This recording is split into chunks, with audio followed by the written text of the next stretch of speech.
আমি যে কথাটা বলতে চাই আপনার মনে রাখতে হবে যে আমাদের শিক্ষা ব্যবস্থায় ওই যে ব্রিটিশ শিক্ষা ব্যবস্থা, এই শিক্ষা ব্যবস্থায় গড়ে উঠছে। আজকে যারা শিক্ষা উপদেষ্টা বলেন, মন্ত্রী বলেন বা অন্য সচিবরা বলেন, তারা এই শিক্ষায় গড়ে উঠছে। এই শিক্ষা ব্যবস্থা তার আগে কিন্তু আমরা এই সমাধান করতে পারবো না। দাবি করতে পারবো, জোর করে আদায় করতে পারবো, কিন্তু মূল সমস্যার সমাধান হবে না। এই জন্য প্রয়োজন হচ্ছে মূল সমস্যা সমাধানের দিকে লক্ষ্য দেওয়া। সমাজের নেতৃত্ব, জাতির নেতৃত্ব, রাজনৈতিক কর্তৃত্ব আলেমদের হাতে, ধর্মীয় লোকদের হাতে, ইসলামীদের হাতে আনার ব্যবস্থা করা। এটা হচ্ছে মূল সমস্যা সমাধানের পথ। আর কোনো পথ নাই। দাবি করা যাবে যে সমস্যার পুরো সমাধান হবে না। আমরা মূলত চাই এই শিক্ষা ব্যবস্থার সব ব্যবস্থাকে ইসলামের আদর্শ আলোকে পুনর্গঠন করার জন্য। এর জন্য প্রয়োজন হচ্ছে ইসলামের নেতৃত্ব সমাজের রাষ্ট্রের দায়িত্বে বসতে হবে। অনুরোধের কোনো বিষয় নয়, দয়ার কোনো বিষয় নয়, চাপের কোনো বিষয় নয়। এটা মুসলমান হিসেবে আমার দায়িত্ব।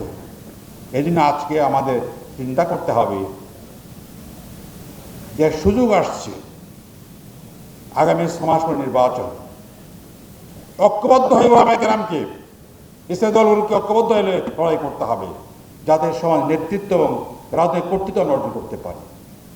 এটা না করলে কিন্তু দাবির সাধনে করতে হবে, আন্দোলন করবেন, আবার দাবি করতে হবে, দাবি শেষ হবে না। এই ইসলামকে দাবির কোনো বিষয় পরিণত করা নয়। ইসলাম কায়েম হচ্ছে আমাদের লক্ষ্য হওয়া উচিত। একদিন না পারলে আমাদের কায়েমের ব্যবস্থা করতে হবে।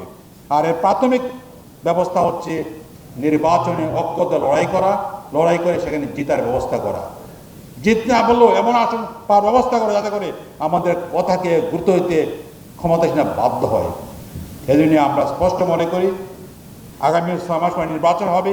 এই নির্বাচনে ওলামায়ে কেরাম, দিনদার লোকেরা ঐক্যবদ্ধ লড়াই করবেন।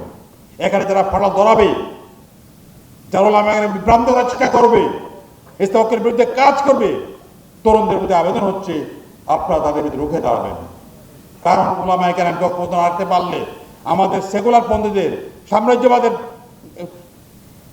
চক্রান্তি হচ্ছে ওলামায়ে কেরাম বিভেদ তৈরি করা, একের বিরুদ্ধে সংঘাত লাগিয়ে দেওয়ার ব্যবস্থা করা। বারবার করা হয়েছে, সর্বযোগে করা হয়েছে। আমরা এটা করতে দিতে পারি না। বিশেষ করে তরুণ ওলামায়ে যারা আপনারা আছেন, সেটা আমরা যারা করছেন, যারা মাঠে মধ্যে কাজ করেন, ওয়াজ নসিহত করে মানুষকে বোঝানোর চেষ্টা করেন, বোঝাতে হবে ইসলামে ঐক্যের কোনো বিকল্প নেই। আমাদের মধ্যে মত পার্থক্য থাকতে পারে, কিন্তু ইসলাম আর ইসলামের প্রশ্নে কোনো মত পার্থক্য আমাদের মধ্যে নেই। আছে নাকি কারোর মধ্যে? যদি না থাকে, ইসলাম আর ইসলামের প্রশ্নে, সেকুলারিজমের প্রশ্নে কোনো মত পার্থক্য করার সুযোগ নেই। আমাদেরকে এই সেকুলার পন্থীদেরকে, সাম্রাজ্যবাদীদেরকে পরাভূত করার জন্য আমাদের এগিয়ে আসতে হবে। এটা একটা সমাধানের পথ।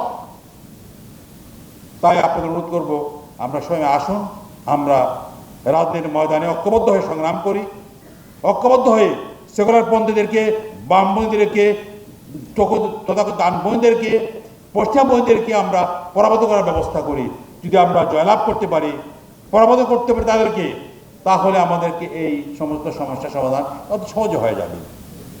আর যদি পরাজিত করতে না পারি, এগিয়ে না আসতে পারি, তাহলে আমরা দাবি করতে পারবো তাদের দয়া হলে দেবে, আর দয়া না হলে, সুবিধা হলে দেবে, না হলে দেবে না। এই জন্য আমার আজকের এই সেমিনারে বক্তব্য হচ্ছে আপনাদের উদ্যোগ অত্যন্ত প্রশংসাব্যঞ্জক। আপনারা এই কাজ চালিয়ে যান, সাথে সাথে রাজনৈতিক যারা কাজ করেন এবং যারা জনগণের সমস্যা নিয়ে চিন্তা ভাবনা করেন, যারা মাঠে ময়দানে মানুষকে